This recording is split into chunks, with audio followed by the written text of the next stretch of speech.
Hi there, good morning, folks, and welcome to Clocking the Gallop on a Thursday morning. We are recording in our normal spot because we would have anyway, but there is no racing in Joburg today, as you might well have heard, or if you haven't heard by now, you're hearing for the first time. The courses are waterlogged in Joburg. Whilst they might have had a bit of respite from the rain last night, and certainly this morning, it's not enough to have dried them out. So Lyall Cooper joins me to discuss what's happening in Joburg at the moment. I mean, we lost Sunday, we lost Tuesday, we've lost Thursday, so we've lost 3 meetings. The next meeting is scheduled for Saturday, and hopefully it does go ahead. But Lyall, you must be as disappointed as I am that things aren't happening in Joburg racing-wise this week. Very disappointing, Nico. But we had so much rain. We can't blame the courses. I mean, obviously, for those guys and girls out there that don't know, the Vol proper course is under reconstruction, so they're doing work on it. That's why everyone's talking about 3 courses. So that one's out of action. Yeah. The Vol Classic, the Turfentine Inside Track, and the Turfentine proper, even though it's got new irrigation, they are so wet. You know, here in my garden, it didn't rain. It hasn't rained for what, 20 hours probably, and there's puddles this deep in my grass. So yeah.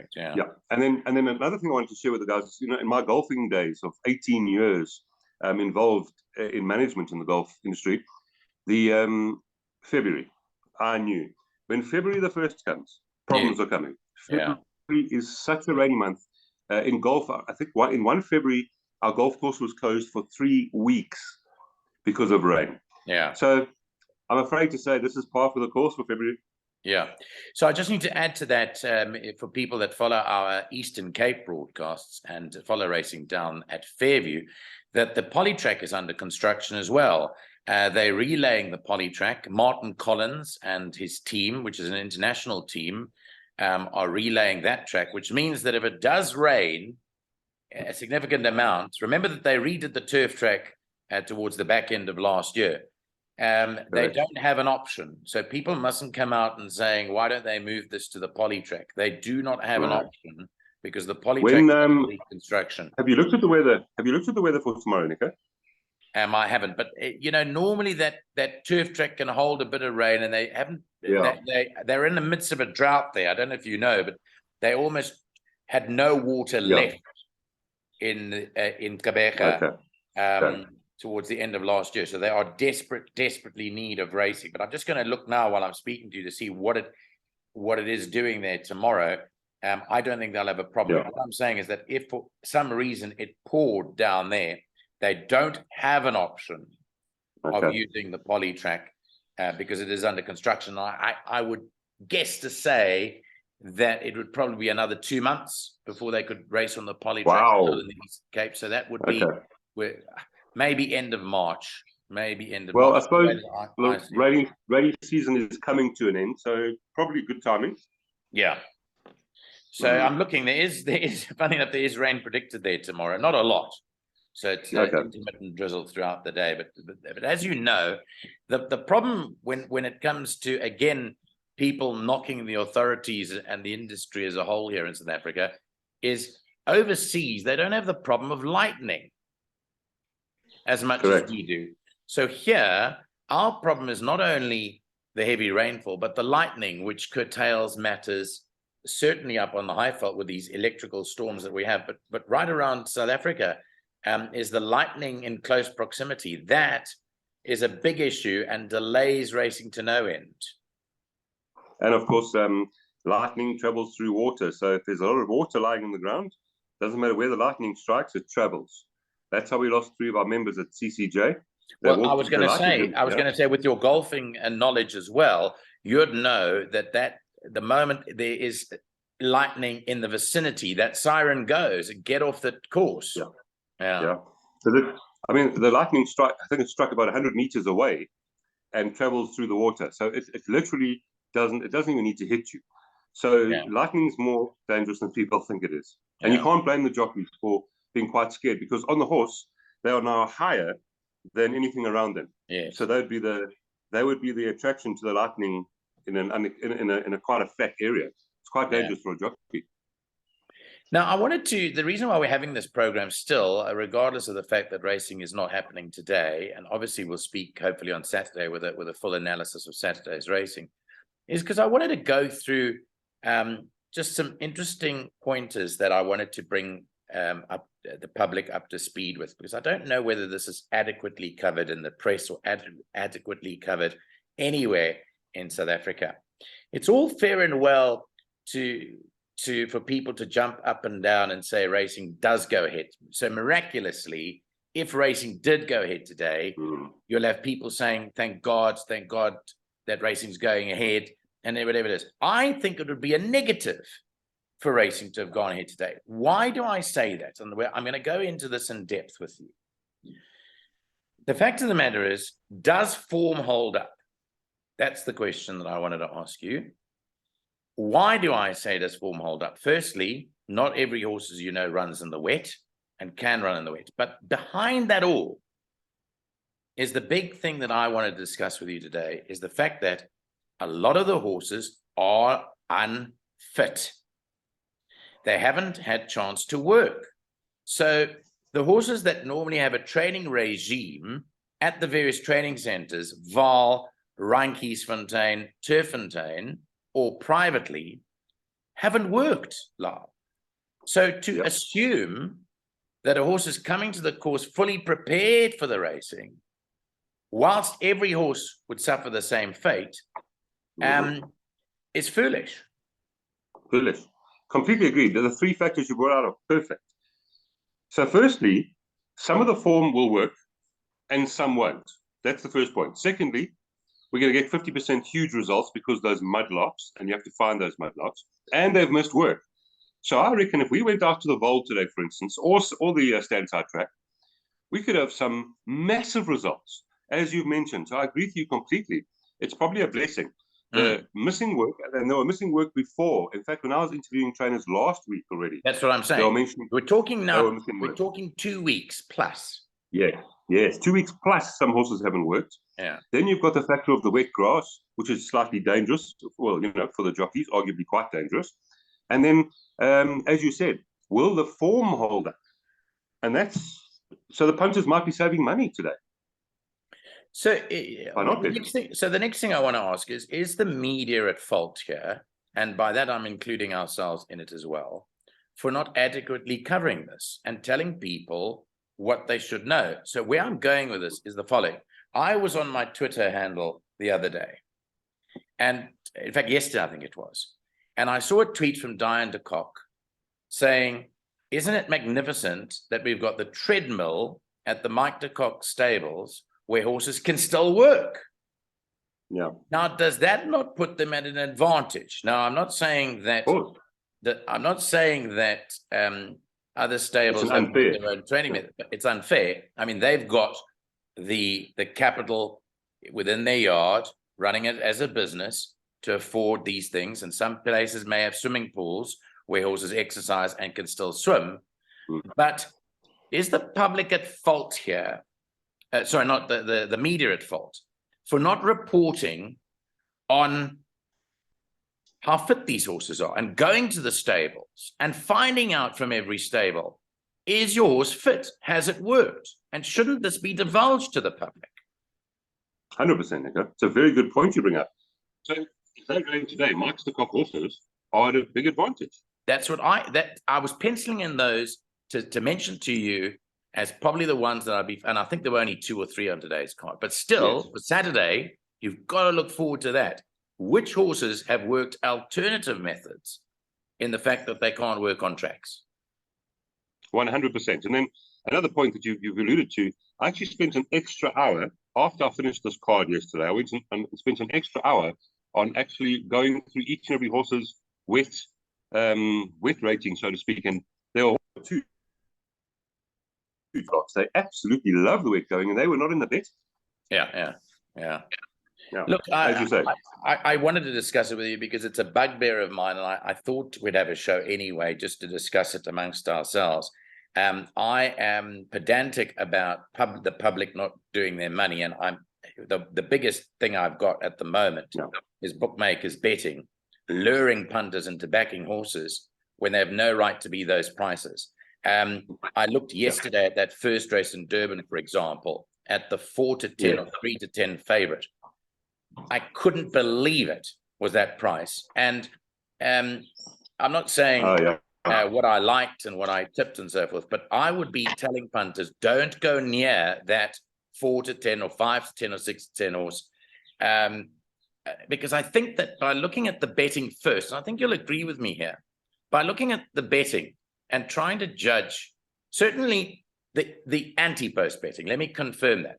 By looking at the anti-post betting and trying to formulate an opinion or a punt on the anti-post betting is again foolish.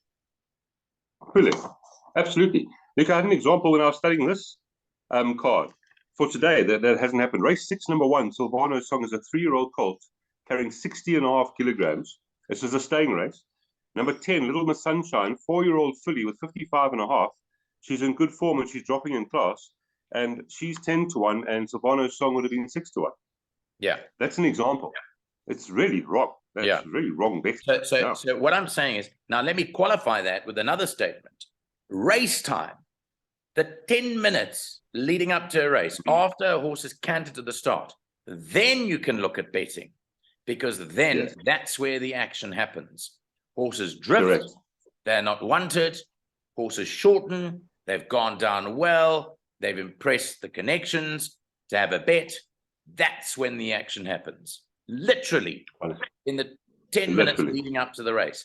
And I want to even further emphasize the fact that you shouldn't really have a bet until then. Until race time, until the 2 minutes preceding the race. Unless, like us, we find a real value bet. There we go. And you get it before the price changes. And I was explaining that in percentage terms to you last week or the week before. When you convert odds to percentages and you feel that the bookmakers have got that price wrong. A case in point was a horse called Hatter. It was running earlier on the week in Durban, where I thought that the price was completely wrong. I think they had it 4 or 5-1. I thought it should have been 3-1. Then you have a bet when you make up your mind that those prices are wrong. But I think people lean too much on bookmakers betting anti-post, and I think they lured into it. They do their money. They then complain the fact that about the jockey didn't ride it properly. And one complaints, but you know that for me is an issue. So where are we going to with all of this? Well, we're going to the fact that we have a professional team that look into these matters. The team consisting of Lyall, myself, the Ghost Rider, Nino Podesta, Neil Andrews, the Kock and the Gallop team, have started what we call the direct line.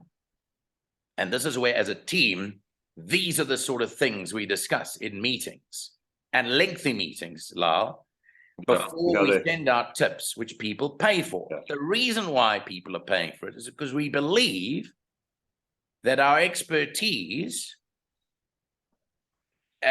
leads us to a professional opinion that demands some sort of income, and it's not a lot of money. So when we're doing our tips for next weekend, which we'll advertise, and I'll show you the slide now, we're charging basically 60 Rand a race meeting, which when you divide by 8 races, works out to 7 Rand a race. I think that's a fair price, and you can confirm exactly how in-depth we go to each race. We really take it very seriously. We often find those horses at 20, 30-1, 40-1, and then by the time the race comes, they're 6-1. So we do have people that listen to us as well. And then between the 5 of us, we've got about 500 years of experience, and that's because you, Neil, we're looking at about 40, me, we're looking at about 20, Ghost Rider, we're looking at about 40, and then Nina, we're looking at about 190. So we've got a lot of experience. Yeah. So yes. So where I'm going to with this is next weekend we're doing this, and you've got just over a week to join us up, because this is going out on Thursday until next Friday. Remember that if you don't come on Friday, you can still come on board. It'll just cost you a little bit more per race meeting, but you can come on board for the Derby Day meeting on Saturday, where Charles Dickens makes his reappearance on a racetrack. We've got Sunday 1 to 4. He's 1 to 4, Nico. Is he 1 to 4? Sunday to well, we'll discuss the merits of whether he should be 1 to 4 or not in our communique for that day. Then Monday the 27th at Gravel. So for 4 race meetings, you're basically being charged 250 Rand. All you have to do is to deposit the money into the bank account that you see on your screen, and then send us your proof of payment, but include as your reference when you do your payment, your surname and your mobile number, along with how you want us to send that information through to you. Do you want us to email it through to you or WhatsApp as the two modes of communication that we provide? So, Lyall, I'm looking forward to getting into the teeth of the next week's cards as soon as they're printed. Obviously, we'll wait for them to be finalized, and that will happen early next week sometime. But we, as you say, we had a growing amount of people coming on board. The charging is not necessarily because of our prowess, if I can call it that, at being able to tip, but also to fund the channel, which people might not know that the channel is not sponsored. It is purely a passion for the game that has driven us for nearly 3 years now to do this. And I know you came on board during the course of the existence of Kock and the Gallop, but it really is fun, if I can put it that way, to tip to people and to discuss racing and to teach, to educate a lot of people, of which we've had a lot of compliments, but more so just some sort of reward, if you want to call it that, from people to say thank you for helping us along the way. And I wanted to thank people that have come on board all these direct lines and people that continue to come on board for supporting us. Yeah, 100%. Without the people, we are nothing. And we like you say, we're passionate. We love helping them. I think that's why we do well. We're not just doing it as a job. We particularly, I can't speak for everyone, but I want the punters to make money. I want them to win, particularly. On tab, it doesn't even matter how much money they make, because it doesn't, it doesn't hurt anyone. Yeah, it doesn't hurt anyone. Yeah, so we're on the punter's side, very much so. Yeah. Just touching on that as a final thought, racing is going through tough times. We've heard the communique coming through from Gold Circle that financially they're battling. For racing, probably not doing as well as they thought they might be doing. And I think it stems down to the open bet still in existence and the fact that people don't channel their money through into racing. So the cycle of funding is affected because of the open bet. My prayer continuously and my hopes are that the bookmakers and the operators reach agreement and that we all bet into one huge pool where everyone is fighting to win that big amount, and big amounts not only in pick sixes and PAs, but also in every single race's pool. And I really think that can be achieved. And I think that's really what everyone should be working towards. Do you agree? Oh, I wish, Nico, if that happened, racing would be saved instantaneously. So, that would be wonderful, because you can imagine how much money is outside of the tab. And if it came in together, we'd have those pick sixes, 10 million rand pick sixes on a Tuesday. Daily, correct. Yeah. Okay, Lyall, so thanks for your time this morning. I really wanted to thank you for your frankness and your ability to read into the game and to study it. As you know, we when you came on board, we really wanted you to come on board because we thought that you were sort of, one of the best, if not the best, around locally that could help us and guide us through local Johannesburg racing. But we're looking forward to the weekend coming up. I know that you've really dug into Saturday's card. It would be I would be ignorant if I said you hadn't. I haven't yet, because I always like studying the night before. I know you're way at that.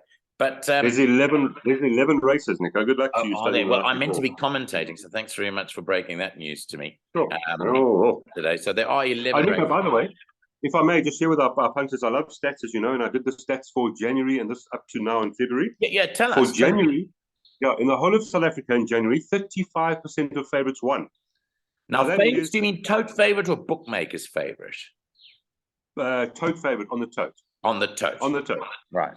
So that is the highest. I've been doing this for many years, and that's the highest I've ever seen, January.